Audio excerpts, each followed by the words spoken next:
I still remember the first day I met him. It wasn't anything special, no dazzling lights, no music or dramatic encounters like the ones in the books I used to read when I was younger. We met in a small cafe where the whispers of everyday life blended into casual conversations. He wasn't the kind of person I imagined would step into my life, but as soon as I saw him, I had the feeling that he would become a part of my story. At that time, I didn't know that he would be the one I would spend my life with. I didn't understand that he would be the one who made my heart beat faster whenever we stood next to each other, or when he looked at me with that gaze, so sincere yet thoughtful. But over time, he became my life partner and we built a life together. Not in a showy way, not loudly, but in a life full of small, simple moments that mattered deeply. He was a man admired by everyone, intelligent and full of ambition. Everything he touched turned into success. I was always by his side like a silent shadow supporting every step he took. He was busy, and I was busy with the family, with the children, with the little things in life. That's how we lived. I never asked for much from him. I only needed him to be there beside me in the long days. In fact, I never demanded too much from him. I was content with my life. Every morning when he left the house, I prepared breakfast for him and the kids, then went on with my own tasks. On weekends, we spent time as a family, eating together, talking about the trivial things of the day. Those were the moments I cherished, the things I once thought would last forever. But gradually, I began to notice that something was changing in him. It wasn't something obvious at first, it was a subtle shift. There were days when he came home later, nights when he didn't talk to me like he used to. He no longer looked at me with the affection that had always been familiar to me. There were evenings when I felt like he sat beside me but was actually very far away. There was a distance, a strange alienation that I couldn't explain. I began to pay more attention not because I suspected him of anything, but because I felt a growing sadness within me that I couldn't quite put my finger on. I couldn't speak it, but I knew something had changed. He was no longer the man I had loved all these years, but I didn't say anything. Not because I couldn't feel it, but because I didn't want to face that truth. I was afraid that if I started voicing these feelings, everything would fall apart. The kids were growing up, they went to school, they had their own lives. My husband and I still lived in this house, but it seemed like we were living parallel lives, each in our own world. I didn't say anything, and neither did he. Instead, we kept silent, each of us carrying our own thoughts in isolation. One evening, after the kids had gone to bed, he and I sat together in the living room. The soft light from the bedside lamp created a warm space, but in my heart I felt cold. I could sense the tension in the air like a taut string between us. And then he said it. A sentence I will never forget. "I regret marrying you." Just like that, no explanations, no hesitation, just that simple sentence. He didn't look at me. He only looked at his hands as if searching for some answer within them. I didn't react immediately. I just sat there silently, letting the words sink in. Perhaps I had been waiting for this moment for a long time, but I never imagined it would come like this. My eyes welled up, but I didn't cry. I felt as if I had been cast out of this life like a shadow that he no longer saw. I had loved him, I had dedicated myself to the family, to the children, and to him. I had given my whole life to love, but now he was saying he regretted it. I didn't say anything. I just sat there looking at him, feeling all the things he didn't say.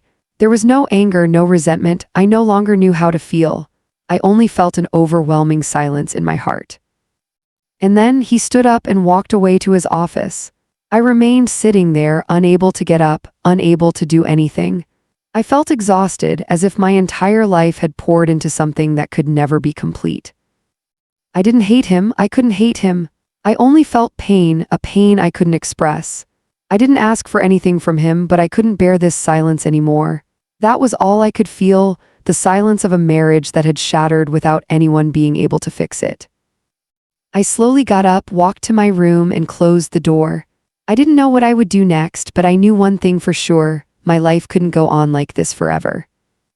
The days that followed were an endless blur, each one slipping into the next like a monotonous cycle I couldn't break free from. The house was filled with the usual sounds: the hum of the washing machine, the clinking of dishes, the distant murmur of the television. But within me there was nothing but silence. A void that had never been there before, a void that now consumed everything. He didn't speak to me after that night. We both continued our lives side by side, but it was as if we were strangers to one another. I continued to care for the house, to take care of the children, to fulfill my duties as I always had. I became an expert in pretending, in putting on a smile, in engaging in conversations that meant nothing, just to get through the day. And he withdrew further into himself. I would catch glimpses of him as he sat in his office, working late into the night, the light from his desk casting a long shadow in the empty house. He no longer came to bed at the usual hour. He no longer kissed me goodnight. And when he did enter the room, there was an invisible wall between us, one that neither of us dared to break down. For weeks I lived in this strange state of limbo. The silence between us was deafening, yet neither of us had the courage to speak. I couldn't bring myself to confront him. I couldn't ask him what had happened to the love we once shared, what had happened to the man I had married, the man I had stood beside for decades. And he seemed to be avoiding the question entirely. It wasn't that I didn't want to know the answer. I was aching to understand what had gone wrong, to uncover the truth that lay hidden behind his words. But I was afraid. I was afraid of what I might hear. I was afraid of what his regret truly meant. There were nights when I would lie awake, staring at the ceiling, my mind racing with questions. What had I done wrong? Was it something I hadn't seen, something I hadn't given him, or had he simply changed? Had he outgrown me? The thought made my heart ache, but I pushed it away. It wasn't the time to think about it. I couldn't afford to think about it. Life went on. The children grew older and the house remained as it always had been, a safe haven for them, a place of memories that didn't belong to just one of us anymore. I felt like a ghost, drifting through the motions of everyday life, pretending to be strong, pretending that everything was fine. One evening, as I was cleaning the kitchen, he walked in. His steps were slow, measured, as if he were hesitant. I turned to face him, but I didn't speak. I didn't know what to say. His eyes met mine, and for a moment I saw a flicker of something in them, something I hadn't seen in a long time. Regret, perhaps, or maybe it was sorrow or guilt, I couldn't be sure. "Can we talk?" His voice was quieter than usual, almost tentative. I nodded slowly, my heart beating a little faster. I had been waiting for this moment, but now that it had come, I wasn't sure I was ready to hear what he had to say. I gestured for him to sit, and we both found seats at the kitchen table. The house was unusually quiet, the only sound the ticking of the clock on the wall. "I've been thinking," he began, his hands clasped tightly in front of him, "about everything." I waited, I didn't speak. What could I say? What would I even ask? "I know I've been distant," he continued, his eyes not meeting mine.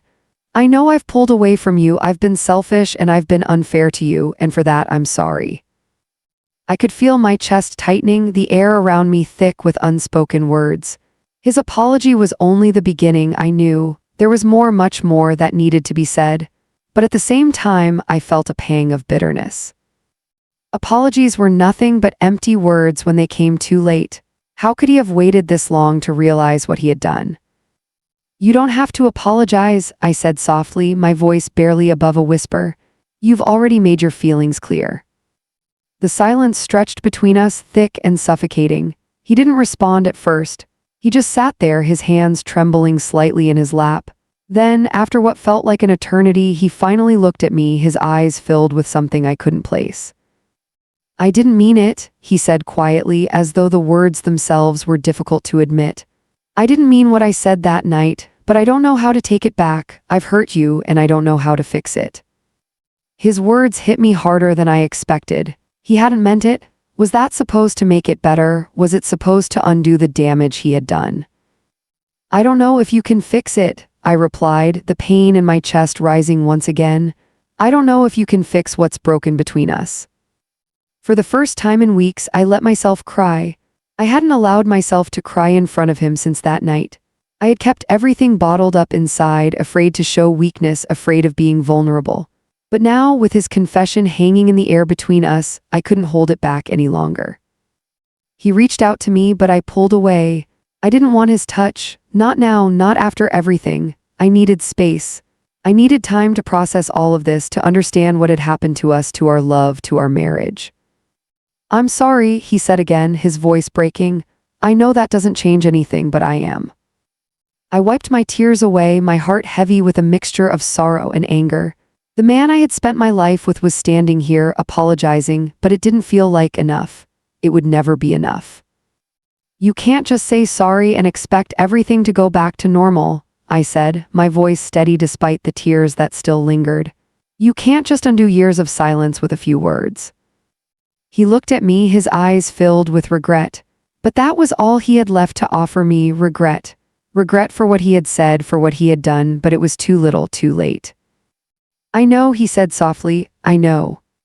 We sat there for a long while, neither of us speaking. The clock ticked on, the minutes stretching into what felt like hours.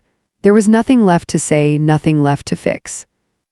I had spent my life trying to understand him, trying to be everything he needed, and now, here we were, two strangers sitting in the same room, unable to bridge the gap between us.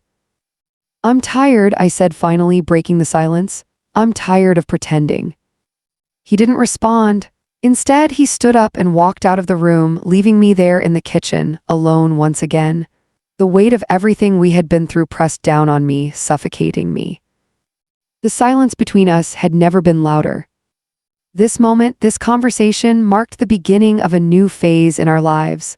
A phase where words were no longer enough, where the damage had already been done, and we were left to pick up the pieces of a broken relationship. The days continued to drift by in a haze of routine and repetition. We shared the same house, the same meals, and even the same bed, but the connection between us had been severed, as though some invisible thread that had once bound us had snapped, leaving only echoes of what once was. The house, once a symbol of our life together, now felt empty and cold, despite the laughter of the children who still filled the rooms with their energy. They didn't know what was happening between their father and me, and I was determined to keep it that way. They were the last remnants of what I had once believed to be a perfect life. I had always been the quiet one, the one who kept things to herself. I didn't show my emotions easily, even when I was hurt, even when I felt lost. So, as we continued to coexist in this strained silence, I found solace in something I had kept hidden for years: my diary. It wasn't much at first, just a small, leather-bound book that I had bought on a whim many years ago. At the time, I had no idea how much it would come to mean to me, how much of my soul I would pour into those pages. When I started, it was just a way to pass the time, a place to jot down my thoughts when no one else was around. But over the years, it became something more. It became my refuge, my safe space where I could lay bare the deepest parts of myself without fear of judgment. Each evening, after the children had gone to bed, and the house had fallen into a quiet stillness, I would retreat to my room and open the diary. The soft rustling of the pages as I turned them became my nightly ritual. I would write about my day, about the little things that made me smile, about the moments of joy I still found in caring for the children and running the household. But more often than not, my entries were filled with sorrow, with questions I didn't have the answers to. I wrote about him, the man I had married, the man who had once been everything to me. I wrote about the distance between us, the coldness that had crept into his gaze, and the way he had looked at me that night with those words, those cruel, thoughtless words that still haunted me. I didn't know why he had said them, I didn't know why he had turned away from me, but I did know that I needed to understand. I needed to make sense of the pain, the confusion, and the emptiness I felt. In the pages of that diary, I was free. Free to express the anger I couldn't voice to him, free to release the frustration that built up inside me every time I looked at him and saw a stranger. The man I had spent 40 years with had become someone I didn't recognize, and it hurt in ways I couldn't explain. I wrote about the nights when I would lie awake, listening to the sounds of him tossing and turning in the bed beside me. He never slept soundly anymore. Neither did I. The silence between us was deafening, and neither of us seemed willing to break it.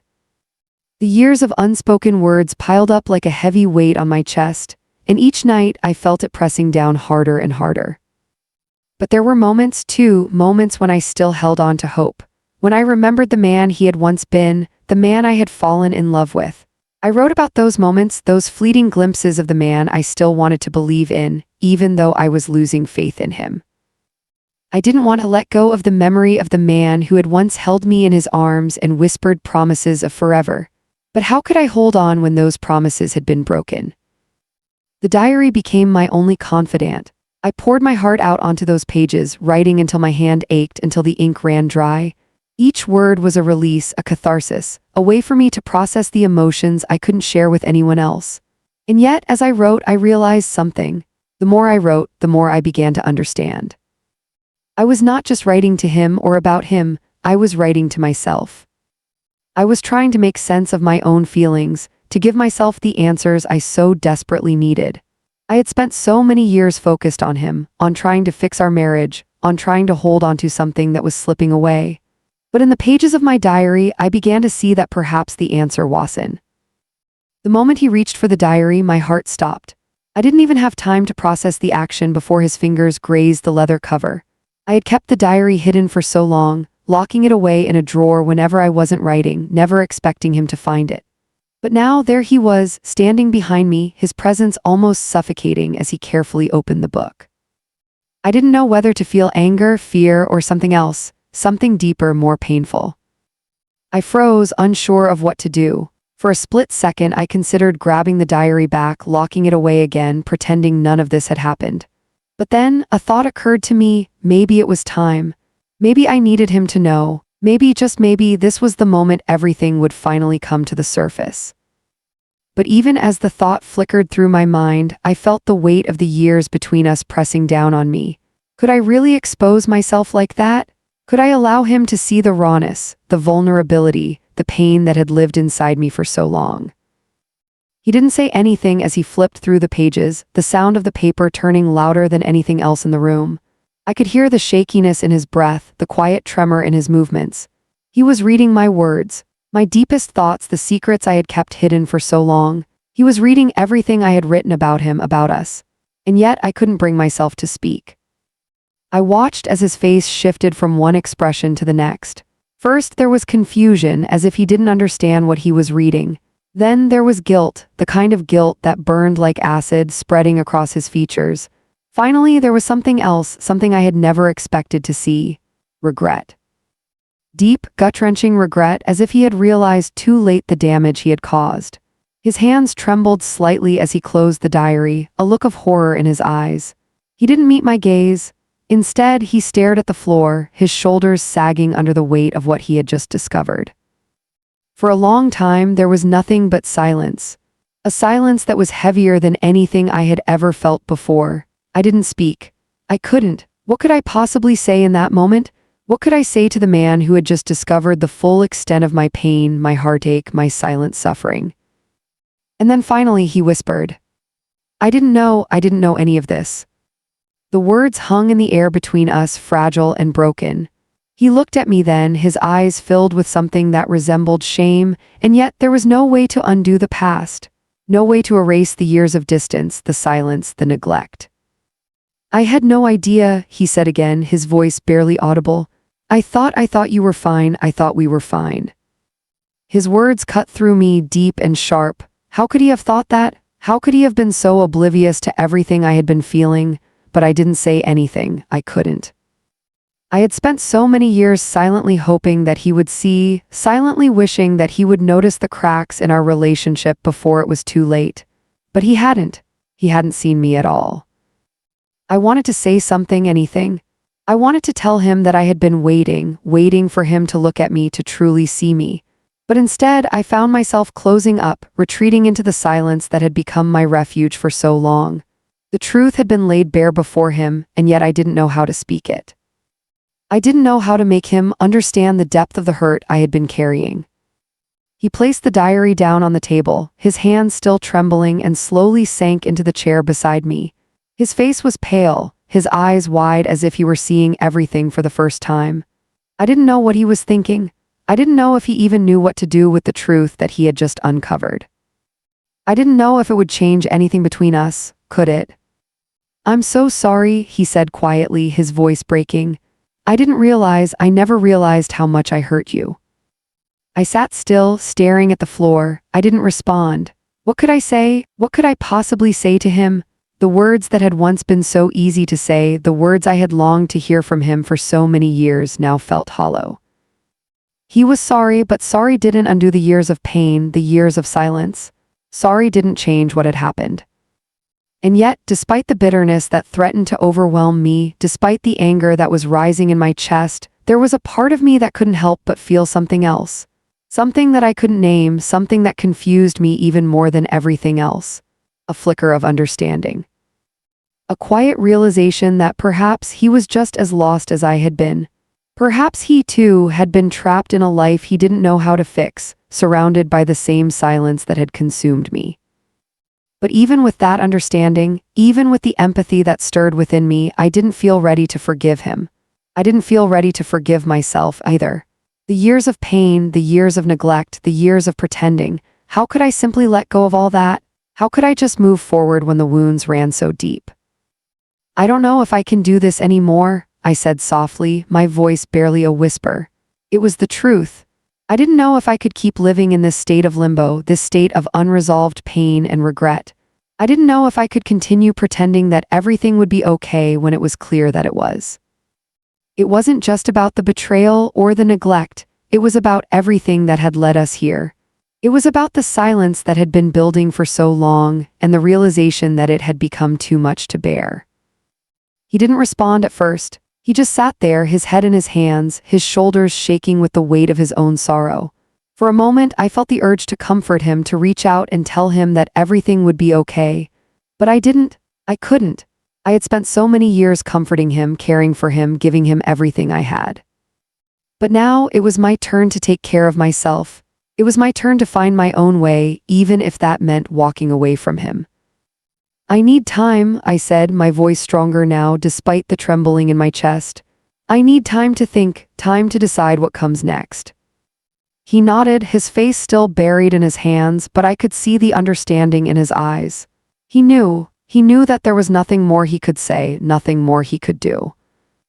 The damage had been done, and now we were left to pick up the pieces of a life that had already been broken. As I stood up and walked away, I didn't look back. I couldn't. There was no turning back now. The truth had been revealed and I had no choice but to face it. I didn't know what the future held, but for the first time in a long time, I felt something I hadn't felt in years. A glimmer of hope, a glimmer that maybe, just maybe, I could find my way back to myself. The days that followed were heavy with unspoken words, with unacknowledged emotions. The house that once felt like a home was now a place of quiet tension, the air thick with everything we had left unsaid. I couldn't bring myself to look at him the same way, and I knew deep down that he couldn't look at me the same way either. There was a distance between us now, a gulf of regret, guilt, and longing. It wasn't just the silence, it was the realization that something had been lost, something that couldn't be found again. I found myself going through the motions of daily life with a mechanical detachment. I still made breakfast for the kids, still helped them with their homework, still listened to their chatter as they told me about their day. But it all felt distant, as if I were playing a part in a life that no longer fit me. I didn't want to burden them with the truth of what had happened between their father and me, so I wore the mask of a mother who had it all together, who had everything under control. But behind that mask, I was crumbling. I couldn't go back to how things were before. I couldn't pretend that nothing had happened. The words he had said that night, those words that cut me to the core, still echoed in my mind louder than anything else. I had spent years silently waiting for him to see me, to understand me. But he hadn't, and now, after everything, I wasn't sure I could go back to being the woman I once was. In the evenings, when the house quieted down and the children were asleep, I found myself alone with my thoughts. The silence was suffocating, yet I didn't know how to fill it. There were no more late-night conversations with him, no more shared moments of intimacy. He had retreated to his office, to his work, to whatever kept him occupied. And I had retreated too, but I had retreated inward, into myself, into the quiet sanctuary of my own mind. I spent hours each night thinking about everything, the past, the present, the future. What was I supposed to do now? Was this the end of us? Could I forgive him? Could I forgive myself for staying silent for so long, for ignoring the growing distance between us? The diary had become my only outlet, my only way of processing everything. I wrote down my fears, my hopes, my anger, and my sorrow. I wrote about the nights when I felt his absence more acutely than ever before. I wrote about the years I had spent pretending to be okay, pretending that I could hold everything together. And I wrote about the guilt I felt for even considering that perhaps, just perhaps, it might be time to move on. One night, after writing in my diary for what felt like hours, I closed it and stared at the empty pages before me. The ink seemed to blur in my vision, and I felt a heaviness in my chest, a weight that had settled there in the wake of everything we had gone through. I didn't know if I was ready to confront him again, to speak the words that had been building up inside me for so long, but I knew I had to. I couldn't continue like this. I couldn't continue pretending that nothing had changed when everything had. The next morning I woke up early. The sun had barely risen and the house was still quiet. He was already awake. I could hear the faint sound of his footsteps from down the hall. I hadn't seen him much since that night. He would leave for work early and I would spend the day with the children, filling the hours with the routines that had once given me purpose. But today felt different. There was a tension in the air, a silent understanding that something had to change. I stood in front of the mirror, looking at myself. I barely recognized the woman staring back at me. She looked tired, worn down by years of silent suffering. She looked older than she was, as if the weight of everything had aged her prematurely. But beneath that exhaustion, I saw something else. I saw strength, the same strength that had carried me through the years, through the moments of doubt and pain. The same strength that had kept me going even when it felt like everything was falling apart.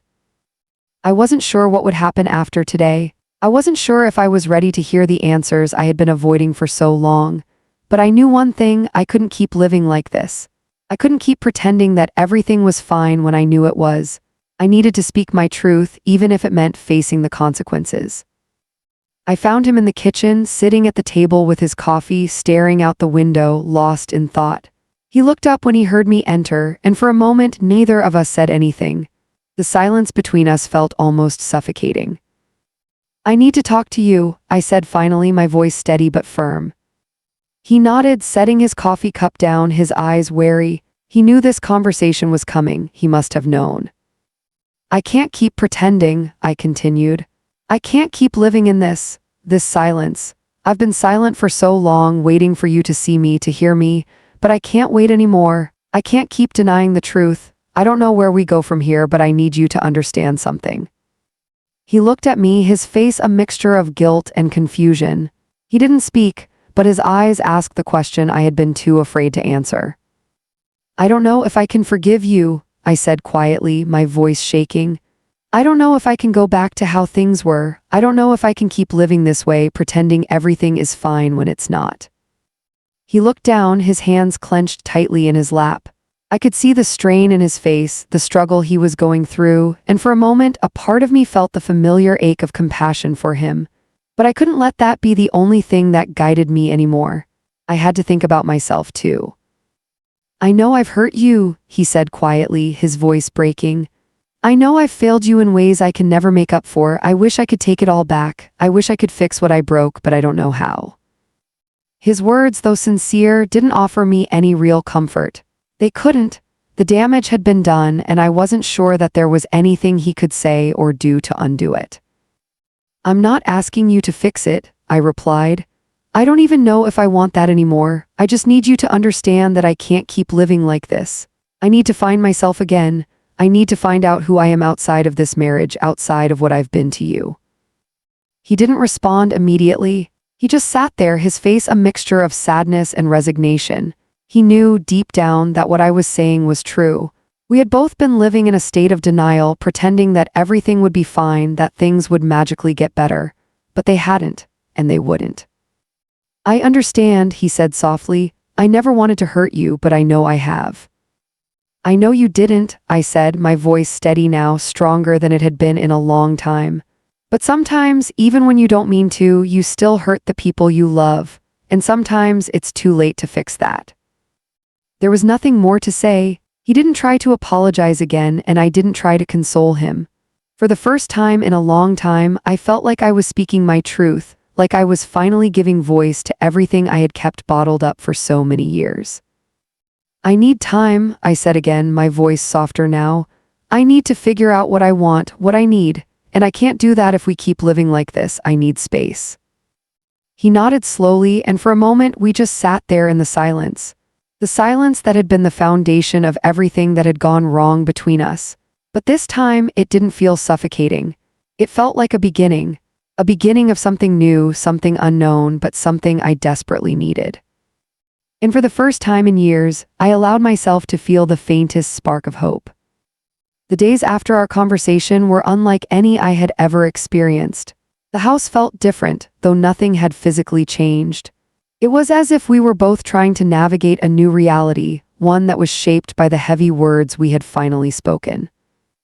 I had told him that I needed time, and I had meant it. I needed space to breathe, to think, to rediscover who I was without him, without the role I had played for so many years. But as the days turned into weeks, I began to realize that this time, this space, wasn't just for me to find clarity, it was also for me to heal.